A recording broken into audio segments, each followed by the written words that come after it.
Good morning everyone. This is my second lecture of static electricity. ठीक है, last lecture में हमने आपको बताया कि स्टैटिक इलेक्ट्रिसिटी क्या होती है, स्टैटिक इलेक्ट्रिसिटी की डेफिनेशन क्या होती है, स्टैटिक इलेक्ट्रिसिटी कैसे प्रोड्यूस होती है, what are the causes of static electricity. और उसी लेक्चर में मैंने आपको कॉन्सेप्ट ऑफ इलेक्ट्रिक चार्जेस भी बताया था कि इलेक्ट्रिक चार्ज क्या है। It is a property when acquired by a material object makes them possible to exert electric force or to respond to it, right? तो इलेक्ट्रिक चार्जेस की definition पढ़ने के बाद नेक्स्ट टॉपिक जो हमको पढ़ना है वो है what are the properties of electric charge. Electric charge की 3 प्रॉपर्टीज होती हैं जो हमको विधिवत पढ़नी है। प्रॉपर्टी नंबर 1 है conservation of charges, property number 2 है property of attraction and repulsion और प्रॉपर्टी नंबर 3 है quantization of charges. In 3 properties को हमको ध्यान से स्टडी करना है। बहुत आसान है, कॉन्सेप्चुअल है, कुछ भी आपको रटना नहीं है, सिर्फ कॉन्सेप्ट को ध्यान से देखिएगा, आपको सारी प्रॉपर्टीज आसानी से समझ में आ जाने वाली है, गारंटीड। देखिए पहली प्रॉपर्टी हम डिस्कस करने जा रहे हैं। पहली प्रॉपर्टी क्या है? Property of conservation of charges. ये देखिए हमने यहाँ पर बोर्ड पर लिख रखा है, first property conservation of charges. आपने इस एक्सपेरिमेंट में देखा था कि जब ग्लास रॉड को हमने सिल्क क्लॉथ से रब नहीं किया था, जरा वापस कर दे अपने चार्जेस को, ये हमने रब नहीं किया था वाली स्थिति थी। जब रब नहीं किया था तो पॉजिटिव और नेगेटिव चार्जेस को मिला करके कुल 8 चार्जेस थे हमारे ग्लास रॉड के पास, राइट। यहाँ पर 1 2 3 4 5 5 10, यहाँ पर 10 चार्जेस थे। बिफोर इलेक्ट्रिफिकेशन की बात मैं करूँ, बिफोर रबिंग अभी नहीं हुई है। बिफोर रबिंग इसके पास 8 चार्जेस थे जिनमें 4 प्रोटॉन 4 इलेक्ट्रॉन्स थे। और बिफोर रबिंग सिल्क के पास भी 10 चार्जेस थे जिसमें 5 प्रोटॉन 5 इलेक्ट्रॉन, ठीक है। 2 के दोनों न्यूट्रल ऑब्जेक्ट्स थे। जब रबिंग नहीं हुई थी तो टोटल अमाउंट ऑफ चार्ज, आप इस सिस्टम में देखिएगा, ग्लास रॉड और सिल्क एक सिस्टम है ना, इस सिस्टम में before rubbing total amount of charges थे 18, right. Before rubbing the total amount of charges were 18। अब हम क्या करें, इन दोनों बॉडीज को रब कर दें। जब हमने इन दोनों बॉडीज को रब किया तो आफ्टर रबिंग हमने आपको बताया था यहाँ से 2 चार्जेस उठ करके, ये देखिए हमने 2 चार्जेस यहाँ से हटा दिए और उठ करके यहाँ पर ऐड हो गए। अच्छा, ये जो हुआ, अब इसको चलिए हम इंडिविजुअली स्टडी करने जा रहे हैं। जब हमने रबिंग कर लिया, रबिंग करने के बाद हमने सिर्फ ग्लास रॉड को स्टडी किया। तो जब हमने ग्लास रॉड को स्टडी किया तो हमने देखा अरे रबिंग के बाद तो चार्जेस डिस्ट्रॉय हो जाते हैं। क्यों? क्योंकि जैसे ही रबिंग हमने किया ग्लास रॉड के 2 इलेक्ट्रॉन्स कम हो गए। फिर हमने सोचा कि चलो सिल्क को देखते हैं। हमने जब सिल्क को इंडिविजुअली स्टडी किया तो हमने देखा कि सिल्क के पास रबिंग के बाद कुछ चार्जेस पैदा हो गए, प्रोड्यूस हो गए, पैदा हो गए। लेकिन फिर हमने सोचा कि चलो दोनों को एक साथ देखते हैं क्योंकि एक के पास से जा रहा है, एक के पास आ रहा है। तो जब हमने ध्यान से देखा तो हमने देखा कि ग्लास रॉड के पास 6 चार्जेस हो गए थे रबिंग के बाद, और इसके पास ये 10 और 2 12 चार्जेस हो गए थे रबिंग के बाद। हमने जब ध्यान से देखा तो रबिंग के बाद भी 18 चार्जेस है और उतने ही चार्ज सिल्क ने एक्वायर किए जितने ग्लास ने लूज किए थे। माने ना तो ग्लास से चार्ज डिस्ट्रॉय हो गया, माने खत्म हो गया, और ना ही इसके पास चार्ज पैदा हो गए, बल्कि रबिंग के दौरान इस ऑब्जेक्ट, इस बॉडी से कुछ चार्जेस उठ करके दूसरी बॉडी में ट्रांसफर हो गए थे। माने ना तो इसने कोई चार्ज पैदा किया है और ना ही इसने कोई चार्ज डिस्ट्रॉय किया है। मीन्स हमने क्या पाया कि the total number of charges before rubbing and after rubbing is same. This property leads us to think about conservation. Conservation of की प्रॉपर्टी क्या होती है? What is conservation? कंजर्वेशन का मतलब ना तो कुछ डिस्ट्रॉय होता है ना तो कुछ पैदा होता है, बल्कि एक स्थान से दूसरे स्थान ट्रांसफर हो जाता है। तो हमने देखा कि चार्ज जो था वो कंजर्वेशन की प्रॉपर्टी को फॉलो कर रहा था, और हमने क्या पाया कि the charges can neither be created nor be destroyed. The charges can neither be created nor be destroyed, but can be transferred from one place to another, and the net charge, net means total, and the total charge within a system always remains conserved. This is conservation property of charge.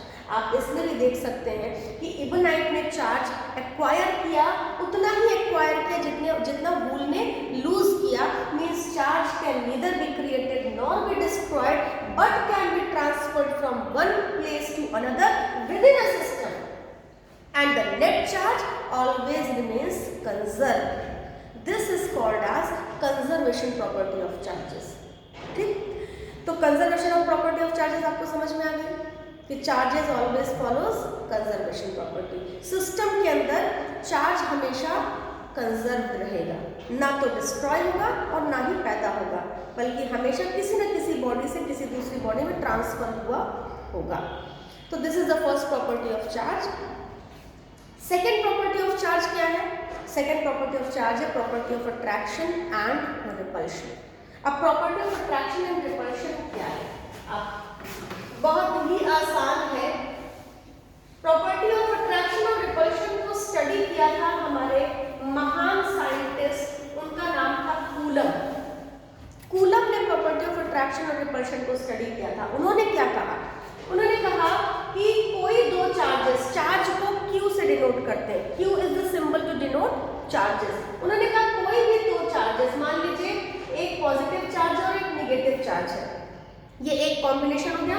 एक combination और ले लेते हैं, एक positive charge और दूसरा भी positive charge. ये दो कॉम्बिनेशन हमने ले लिए। पहले कॉम्बिनेशन में आप देख लीजिए दोनों अनलाइक चार्जेस हैं। अनलाइक माने डिफरेंट चार्जेस। ये जो अनलाइक चार्जेस है, मान लीजिए इनके बीच की दूरी r है, और ये लाइक चार्जेस है, मान लीजिए इनके बीच की दूरी भी r है। तो कूलम ने क्या कहा? कूलम ने कहा किन्हीं दो चार्जेस के बीच में एक फोर्स लगता है, वो फोर्स ऑफ अट्रैक्शन भी हो सकता है और फोर्स ऑफ रिपल्शन भी हो सकता है। उन्होंने कहा कि लाइक चार्जेस के बीच में, ये जो लाइक चार्जेस है इनके बीच में फोर्स ऑफ रिपल्शन लगता है। क्या लगता है? Force of repulsion. और जो अनलाइक चार्जेस होते हैं उनके बीच में क्या लगता है? Force of attraction. उन्होंने कहा कि like charges repels each other and unlike charges attracts each other with a force। एक फोर्स से दोनों अट्रैक्ट रिपल्स करते हैं, and this force of attraction और repulsion is directly proportional to the product of these two charges. मान लीजिए Q1 है, ये Q2 है, ये Q1 है, ये Q2 है। तो दिस फोर्स ऑफ अट्रैक्शन और repulsion is directly proportional to the product of charges and inversely proportional to square of distance between them। ये जो मैं आपको बता रही हूं, इस लॉ को हम कहते हैं Coulomb's law. Coulomb's law. What is Coulomb's law? According to this law, the force of attraction or repulsion between any two charges is directly proportional to the product of charges and inversely proportional to the square of distance between them। आपको ये law किसी से resemble होता हुआ नजर आ रहा है क्या? किसी को? अगर आप ध्यान से देखें तो क्लास 9th में आपने पढ़ा होगा Newton's universal law of gravitation. Universal law of gravitation में भी न्यूटन ने दो बॉडीज को r डिस्टेंस पर रखा था, उनके मासेस m1 और m2 माना था, और कहा था इन दोनों बॉडीज के बीच में जो फोर्स ऑफ अट्रैक्शन लगेगा वो डायरेक्टली प्रोपोर्शनल होगा इन्हीं दोनों बॉडीज के मासेस के प्रोडक्ट के, और इनवर्सली प्रोपोर्शनल होगा इन दोनों के डिस्टेंस के स्क्वायर के। तो ये एकदम वैसा ही लॉ नहीं दिख रहा है आपको? ये कूलम्स लॉ है, वो यूनिवर्सल लॉ ऑफ ग्रेविटेशन का। क्या दोनों में कोई डिफरेंस है, या आप सोच सकते हैं दोनों में कोई डिफरेंस? यस, मैं बताती हूँ। इन दोनों में एक बहुत बड़ा डिफरेंस है वो ये कि कूलम्स लॉ में फोर्स ऑफ अट्रैक्शन और रिपल्शन दोनों की चर्चा हुई है। मीन्स अगर लाइक चार्जेस होंगे तो फोर्स ऑफ रिपल्शन होगा और अनलाइक चार्जेस होंगे तो फोर्स ऑफ अट्रैक्शन होगा। तो कूलम्स लॉ में दोनों फोर्सेस की चर्चा हुई है, अट्रैक्शन और रिपल्शन दोनों की। लेकिन ग्रेविटेशनल लॉ में सिर्फ अट्रैक्शन की चर्चा हुई है, रिपल्सिव हो ही नहीं सकता। ग्रेविटेशनल फोर्स रिपल्सिव हो ही नहीं सकता। तो बस यही एक छोटा सा डिफरेंस था और कोई डिफरेंस नहीं है। This is force of attraction और repulsion both and that was force of attraction only. तो चलिए यहाँ पर फिर से आते हैं कूलम्स लॉ पर। तो कूलम्स लॉ ने क्या कहा कि किन्हीं दो चार्जेस के बीच में फोर्स ऑफ अट्रैक्शन या रिपल्शन लग रहा होगा। Unlike charges attracts each other and like charges repels each other with a force which is directly proportional to product of the charges and inversely proportional to square of distance between them. इन दोनों को combine करेंगे तो मिलेगा F proportional to Q1 Q2 upon R square. ये relationship हमको Coulomb's law के बारे में बताता है। अच्छा, ये तो रिलेशनशिप है, हम इसको इक्वेशन में कन्वर्ट कैसे करें?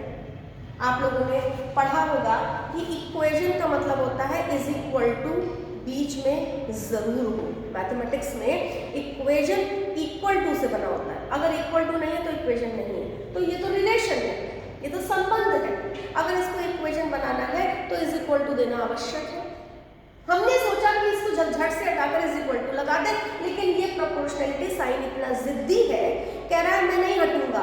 मैं हटूंगा तो मेरे नाम का एक कांस्टेंट आप रखेंगे तो ही मैं हटूंगा। तो भाई इनकी शर्त चलिए मान्य है, हमने इनकी शर्त को माना और इज इक्वल टू के बाद एक कांस्टेंट हमने देने की शर्त को पूरा किया। तो हमने कहा कि F इज इक्वल्स टू, यहाँ पर जो कांस्टेंट का प्रयोग किया था वो K है। अब जब बड़ी क्लासेस में पढ़ेंगे तो ये K बराबर 1/4 पाई एप्सिलॉन नॉट होता है।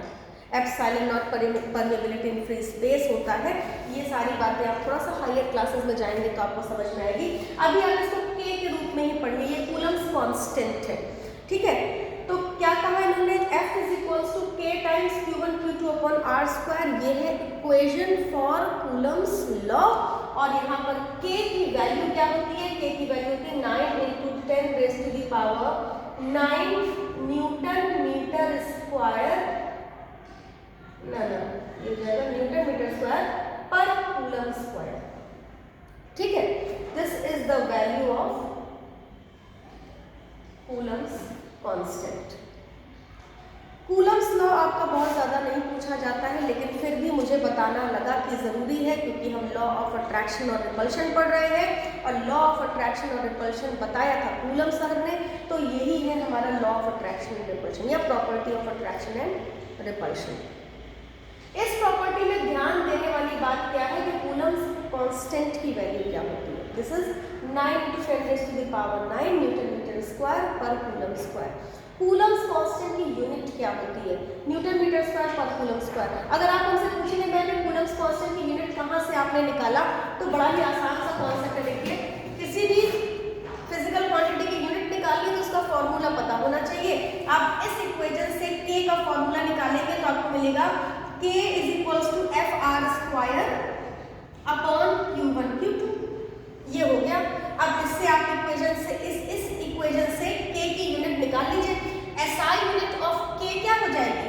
SI unit of force multiplied by SI unit of distance का square upon SI unit of Q1 into SI unit of Q2।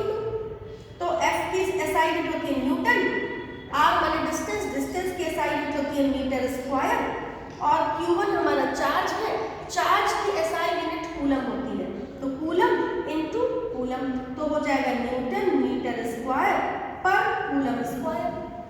दिख रहा है बोर्ड? ये देखिए, हाँ, न्यूटन मीटर स्क्वायर पर कूलम स्क्वायर। इसको हम थोड़ा सा स्टैंडर्ड फॉर्म में न्यूटन मीटर स्क्वायर कूलम की पावर -2 C की पावर +2 ऊपर जाएगी तो -2 हो जाएगी। तो यहाँ से हमने K की यूनिट डिराइव की है। किसी भी फिजिकल क्वांटिटी की यूनिट को डिराइव करना है तो उसके फॉर्मूले में बैठे हर फिजिकल क्वांटिटी की यूनिट को SI में कन्वर्ट कर दीजिए। You will get the derived SI unit of that physical quantity. तो K की यूनिट हमने यहाँ से डिराइव की है। अच्छा आपसे पूछूं मैं F की यूनिट बताइए, SI यूनिट क्या होगी? इतना बड़ा फॉर्मूला है तो भाई फॉर्मूला चाहे जितना बड़ा हो, फोर्स है ना, ये फोर्स है तो इसकी SI यूनिट तो न्यूटन ही होगी, चाहे वो ग्रेविटेशनल फोर्स हो, चाहे वो फोर्स ऑफ, चाहे वो इलेक्ट्रोस्टैटिक फोर्स हो, चाहे वो मैग्नेटिक फोर्स हो, चाहे वो जो फोर्स हो, अगर वो फोर्स है तो SI यूनिट उसकी न्यूटन होगी। तो this is all about your second property, property of attraction and repulsion. अब थर्ड प्रॉपर्टी हम पढ़ने जा रहे हैं, property of quantization.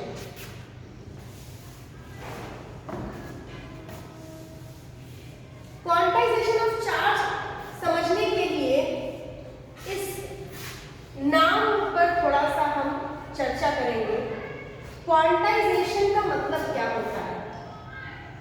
Quantization, quantization देखिए शब्द जो है क्वांटिटी से बना हुआ है। क्वांटिटी, क्वांटिटी माने कितना, क्वांटिटी माने how much, isn't it? Quantization शब्द ही क्वांटिटी शब्द को रिफ्लेक्ट कर रहा है, बहुत ही बैडली। ये मेरा जो है ऑब्जर्वेशन था। क्वांटाइजेशन का मतलब होता है कितना, ठीक? पहले मैं आपको क्वांटाइजेशन डेफिनेशन क्या होती है ये बता दूं। क्वांटाइजेशन का मतलब होता है कि किसी भी ऑब्जेक्ट के पास कुल कितना चार्ज होगा, चार्ज माने क्यू, किसी भी ऑब्जेक्ट के पास कुल कितना चार्ज होगा, कितना चार्ज होगा? E का इंटीग्रल मल्टीपल होगा। कितना चार्ज होगा? E का इंटीग्रल मल्टीपल होगा। The total amount of charge a body can have is integral multiple of the smallest value, that is the value of charge on one electron. कितना होता है? 1.6 into 10 raised to the power -19 coulomb होता है electron के पास charge. अब थोड़ी सी चर्चा की जाए, इसको थोड़ा और एग्जांपल्स के द्वारा मैं आपको समझाऊं। सपोज करिए आप किसी फल की दुकान में गए हैं, ठीक? वो सेब बेच रहा था। अच्छा, उस सेब वाले दुकानदार के पास आप जाइए, ठेले पर जाइए और उससे कहिए भैया मुझे बहुत ज़ोर भूख लगी है, मेरे पास पैसा नहीं है, बहुत कम पैसा है मेरे पास, आप मुझे कम से कम कितना सेब देंगे? आप बताइए कि वो ठेले वाला आपको कम से कम कितना सेब देगा? भाई 1 किलो खरीदने की आपकी हैसियत नहीं है सपोज, तो कम से कम आप उससे 1 सेब ले सकते हैं, isn't it? वो आपसे कम से कम 1 सेब का पैसा मांगेगा, वो तो आपको देना पड़ेगा। आपके पास अगर 1 सेब का भी पैसा नहीं है तो आप उससे कभी भी नहीं कह सकते भैया मुझे इसका आधा दे दो। क्या वो आपको आधा सेब बेचेगा? कभी नहीं बेचेगा, राइट? माने कम से कम आप 1 सेब खरीद सकते हैं या बेच सकते हैं। आप डेसिमल्स में सेब नहीं खरीद सकते कि 0.5 अमाउंट का सेब दे दीजिए आप हमको, या हाफ फ्रैक्शन में सेब नहीं खरीद सकते। आप पूरा 1 सेब खरीदते हैं, राइट? ये पूरा 1 क्या है? हमारे क्वांटाइजेशन में ये रूल, ये एग्जाम्पल कैसे अप्लाई हो रहा है?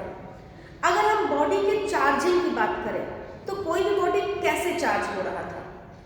इलेक्ट्रॉन के निकल जाने या इलेक्ट्रॉन के ऐड हो जाने की वजह से ही तो चार्ज हो रहा था। सपोज करिए मेरा ये मार्कर है, इस मार्कर में 1 लाख प्रोटॉन्स और इलेक्ट्रॉन्स बैठे हुए हैं। 1 लाख प्रोटॉन्स और 1 लाख इलेक्ट्रॉन्स की वजह से ये इलेक्ट्रिकली न्यूट्रल है, राइट? अब मैं अगर इस मार्कर को अपने हाथ से ऐसे रब कर देती हूँ, ठीक, तो क्या हो जाएगा? ये मार्कर इलेक्ट्रिकली चार्ज हो जाएगा। कैसे चार्ज हो जाएगा? इसका 1 या 2 या 4 इलेक्ट्रॉन उठ करके मेरे हाथ में, या मेरे हाथ से इलेक्ट्रॉन उठ करके इसमें ट्रांसफर हो जाएगा, तो ये इलेक्ट्रिकली चार्ज हो जाएगा। इलेक्ट्रिकली चार्ज होने के लिए इलेक्ट्रॉन्स का निकलना या ऐड होना जरूरी है। तो कितने इलेक्ट्रॉन्स निकलेंगे या कितने इलेक्ट्रॉन्स आएंगे? कम से कम 1। क्या आधा इलेक्ट्रॉन मेरे इस मार्कर से निकल सकता है? भाई डाल्टन ने कहा था कि एटम इंडिविजिबल होता है, लेकिन डाल्टन को काट दिया रदरफोर्ड ने। रदरफोर्ड ने कहा कि भैया एटम्स को हम तोड़ सकते हैं 3 सब एटॉमिक पार्टिकल्स में, इलेक्ट्रॉन, प्रोटॉन्स और न्यूट्रॉन्स। क्या आज तक किसी ने रदरफोर्ड को तोड़ा है? इलेक्ट्रॉन को तोड़ सकते हैं हम, इलेक्ट्रॉन को थोड़ी तोड़ सकते हैं, इलेक्ट्रॉन तो इंडिविजिबल है ना। तो कम से कम एक इलेक्ट्रॉन ही तो निकल सकता है इस बॉडी से, और उस एक इलेक्ट्रॉन के निकल जाने की वजह से ये मार्कर एक प्रोटॉन से चार्ज हो जाएगा, क्योंकि एक इलेक्ट्रॉन निकल गया तो एक प्रोटॉन एक्सेस में हो गया ना। या सपोज एक इलेक्ट्रॉन कम से कम इसमें मेरे हाथ से ऐड हो गया, तो एक इलेक्ट्रॉन की एक्सेस होने की वजह से ही तो ये चार्ज हुआ है, नेगेटिवली चार्ज हुआ है। एक इलेक्ट्रॉन का एक्सेस इसको नेगेटिवली चार्ज कर रहा है, और एक इलेक्ट्रॉन का लूज कर देना इसको इलेक्ट्रिकली पॉजिटिव बना रहा है। 1,00,000 इलेक्ट्रॉन और प्रोटॉन मिल करके इसको कोई चार्ज नहीं दे पाए। इसको चार्ज दिया किसने? इलेक्ट्रॉन ने निकल कर या इलेक्ट्रॉन ने ऐड होकर के। तो कम से कम एक इलेक्ट्रॉन जा या आ सकता है, तो ये वही एक इलेक्ट्रॉन है। किसी भी बॉडी के पास कम से कम एक इलेक्ट्रॉन ऐड या एक इलेक्ट्रॉन लूज हो सकता है। तो कम से कम सबसे छोटा क्या होगा? E, और N क्या है? Number of electrons. N हमारा क्या हो सकता है? N हमारा पॉजिटिव इंटीजर हो सकता है। कितना जो होता है हमेशा पॉजिटिव होता है, कितने का जवाब हमेशा पॉजिटिव होता है। आपके पास कितनी पेंसिल है? आप कहते हैं मेरे पास 2 पेंसिल है। क्या कभी कितने का जवाब आप नेगेटिव देते हैं? मैग्नीट्यूड जो होता है वो हमेशा स्केलर होता है, वो पॉजिटिव होता है। आपकी हाइट कितनी है? मेरी हाइट 5 फुट 2 इंच है। क्या मैं कभी कहूँगी मेरी हाइट -5 फीट है? माइनस में कितना का जवाब नहीं होता, डेसिमल्स में हो सकता है, लेकिन यहाँ डेसिमल नहीं चलेगा, क्योंकि यहाँ कितना इलेक्ट्रॉन जा या आ सकता है? कम से कम 1, और ज्यादा से ज्यादा तो इनफाइनाइट, है ना। तो n क्या हो सकता है? पॉजिटिव इंटीजर, माने 1, 2, 3, 4 अप टिल इंफिनिटी, इतने ये हो सकता है n की वैल्यू। और e क्या हो सकता है? 1.6 × 10⁻⁻19 कूलम हो सकता है। अच्छा, n क्या नहीं हो सकता है? n नहीं हो सकता है फ्रैक्शन, n नहीं हो सकता है डेसिमल। क्यों? क्योंकि फ्रैक्शन में इलेक्ट्रॉन न जाएगा ना आएगा, और डेसिमल में इलेक्ट्रॉन न जाएगा ना आएगा। तो this is your quantization. Quantization माने किसी भी बॉडी के पास कुल कितना चार्ज होगा? भैया जितना इलेक्ट्रॉन गया या जितना इलेक्ट्रॉन आया उतना ही तो चार्ज होगा, और कम से कम कितना इलेक्ट्रॉन जाएगा? 1 E जाएगा। E माने इलेक्ट्रॉन का चार्ज, ठीक। तो कम से कम कितना जाएगा?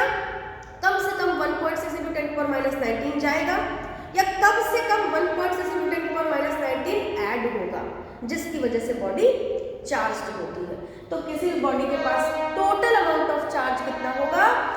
Integral multiple of smallest value, that is charge on 1 electron. So what is quantization of charge?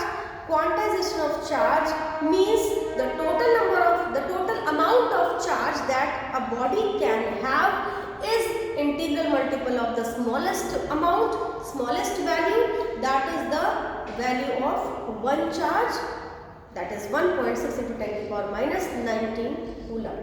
This is your quantization of charge, और इसका एक्सप्रेशन होता है Q ± NE।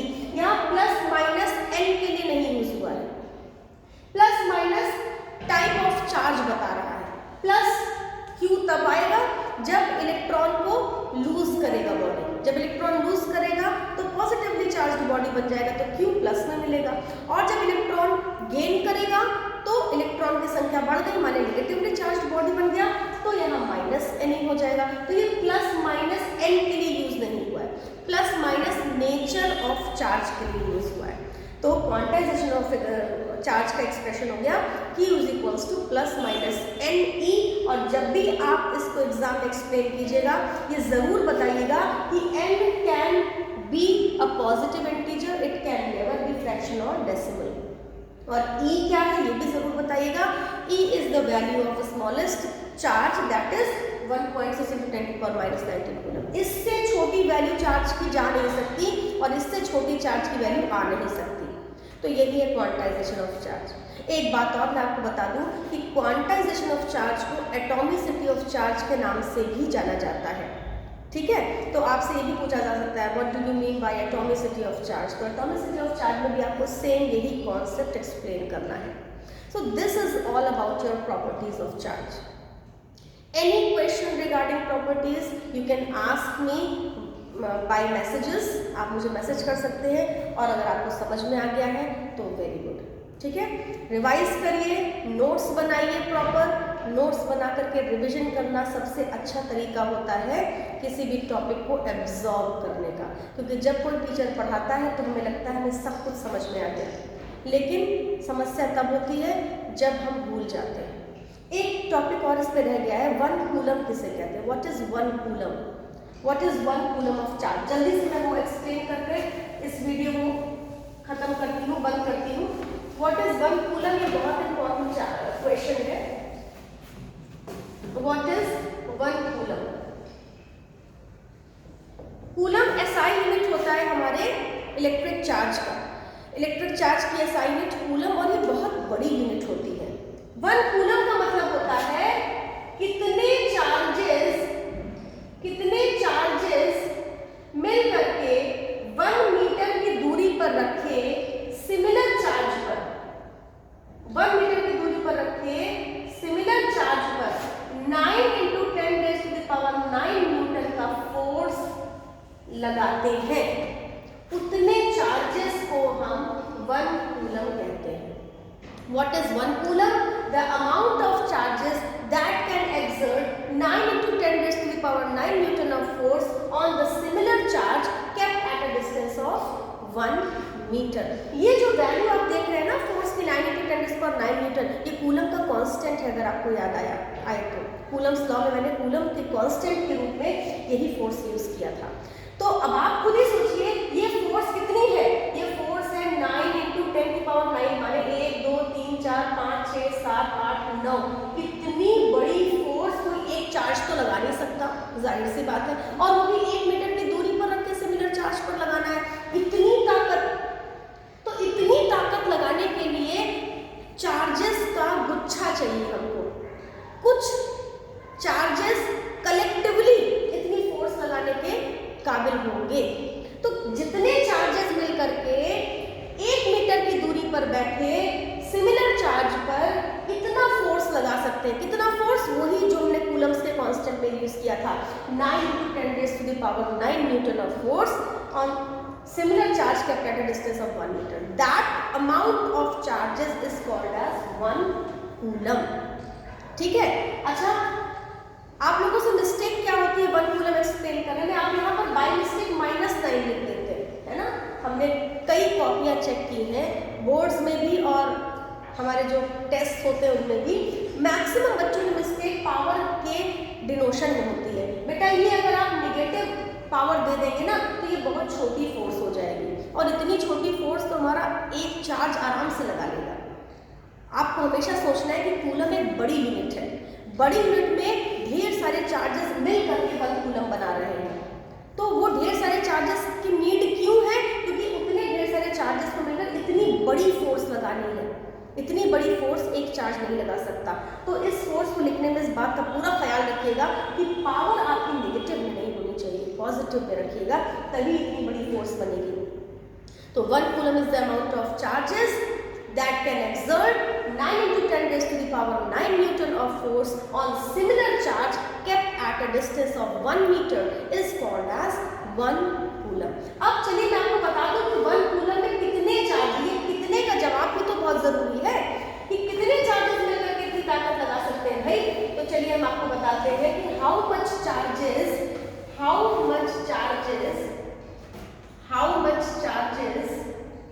कैन एक्सर्ट, ये कैन एक्सर्ट की जगह आप कह सकते हो कॉन्स्टिट्यूट्स 1 कूलम। ये भी एक बहुत बेहतरीन क्वेश्चन है, एग्जाम में पूछा गया है कई बार कि 1 कूलम में कितने चार्जेस होते हैं, कितने जाता है कि 1 कूलम में कितने इलेक्ट्रॉन्स होते हैं, ये भी पूछा जा सकता है कि 1 कूलम में कितने इलेक्ट्रॉन्स होते हैं। भाई इलेक्ट्रॉन चार्जेस ही तो है, इलेक्ट्रिफिकेशन में इलेक्ट्रॉन का ही तो पार्टिसिपेशन है, तो how many electrons are there in 1 coulomb. चलिए निकालते हैं। आपको पता है कि 1.6 × 10⁻⁻19 कूलम बराबर 1 इलेक्ट्रॉन होता है, ठीक। तो 1 कूलम बराबर क्या होगा, 1/1.6 × 10⁻⁻19 इलेक्ट्रॉन्स हो जाएंगे। इसको सॉल्व करिए तो पॉइंट हटाएंगे, 0 बढ़ाएंगे हो जाएगा 10, 10⁻⁻19 ऊपर जाएगा 10⁻19/16 हो गया। ये हो जाएगा। इसको जब हम कट करेंगे तो हम क्या करें, 90 से एक 10 और लेंगे, तो 100 × 10⁻18/16। भाई ये मेरी मैथमेटिक्स है, मैं अपने हिसाब से मैथ्स लगा रही हूँ, आपको सिर्फ इस एक्सप्रेशन को सॉल्व करना है और आपको मिल जाएगा कितने इलेक्ट्रॉन्स, ठीक है। तो ये हमने 16 से काटना शुरू किया, 16 6 जा 96 होता है, अच्छा 96 होता है, पॉइंट लगाए 0 बढ़ाए 40 हो गया, 40 16 2 जा 32 बचा 8, पॉइंट लगा 0 गया 80, तो 16 5 जा 80, तो 6.25 × 10⁻18 इलेक्ट्रॉन्स मिल करके 1 कूलम कॉन्स्टिट्यूट करते हैं। तो how much charges collectively can exert 90 × 10⁹ Newton of force on similar charge kept at distance of 1 meter, that is 6.25 × 10⁻+18 electrons. ढेर सारे इलेक्ट्रॉन्स हैं, यहाँ पे भी ध्यान दीजिएगा, -18 मत लिख दीजिएगा। हम लोगों को चार्ज लिखने की आदत है ना, 1.6 × 10⁻19 कूलम लिखते लिखते हम लोग इन चार्जेस में बहुत मिस्टेक करते हैं। तो कितने चार्ज मिलकर कितने इलेक्ट्रॉन मिलकर 1 कूलम बना रहे हैं, 6.25 × 10⁻18 electrons collectively makes 1 coulomb of charge. This is all about properties of charge. Thank you so much. Make a proper note. Have a very good marks in your exams. और मेरा target आपको exams crack कराना नहीं है, मेरा target है आपको physics इतनी आसान बना देना कि आप कहें कि मैम फिजिक्स से आसान कोई सब्जेक्ट नहीं होता। वही है मेरी जीत और वही है मेरा गुरु दक्षिणा, कि मैं आपको फिजिक्स इतनी अच्छी पढ़ा दूं कि आप कहें कि ma'am physics is the easiest subject of all. Thank you so much, bye bye.